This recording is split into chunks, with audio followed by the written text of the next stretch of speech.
You're listening to Systemic Error Podcast. The failure was designed. Trump's overnight rant accidentally boosted his enemy in yet another cell phone. Critics, based on an article by David McAfee.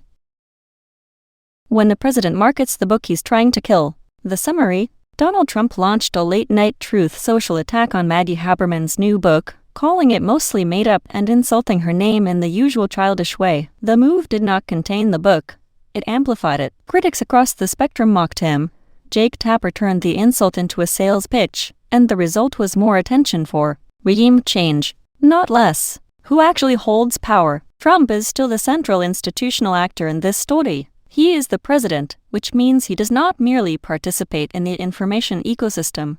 He can distort it by force of office, volume, and obsessive attention. Haberman is a reporter. Tapper is a broadcaster. They can react, but they do not command the machinery that makes Trump's tantrums consequential. That imbalance matters because the fight is not really between a politician and a journalist. It is between a holder of executive power and the people trying to describe what he does with it. Trump's post is not an argument. It is an attempt to dominate the frame. The self-inflicted damage. The attack failed because it exposed what it was trying to hide.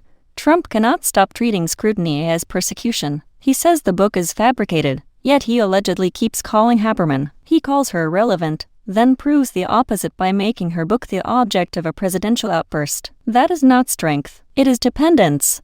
The misspelling of her name is not a minor detail. It is the same old contemptuous sloppiness dressed up as dominance. Trump is not just attacking the messenger.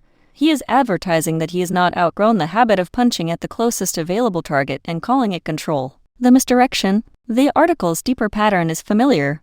Power wants to move blame downward. The story is framed as a clash between a man and a journalist, but the actual issue is the conduct that produced the reporting in the first place. Trump's allies can complain about tone, bias, or publication, but the substance remains untouched. The president's behavior generates the material. That is how political misdirection works. The weaker figure gets treated as the problem for describing the damage, while the stronger figure gets to pose as the injured party for causing it. Trump did not refute the book. He tried to shame the person who documented him.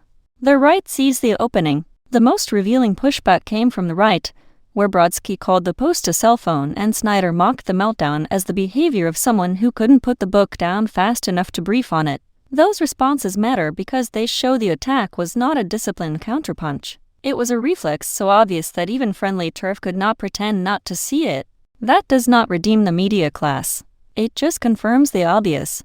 Trump has turned outrage into an involuntary sales engine. Every attempt to bury criticism becomes distribution. Every denial becomes an endorsement. Every temper tantrum becomes a marketing plan. The pattern. This is the larger political pattern.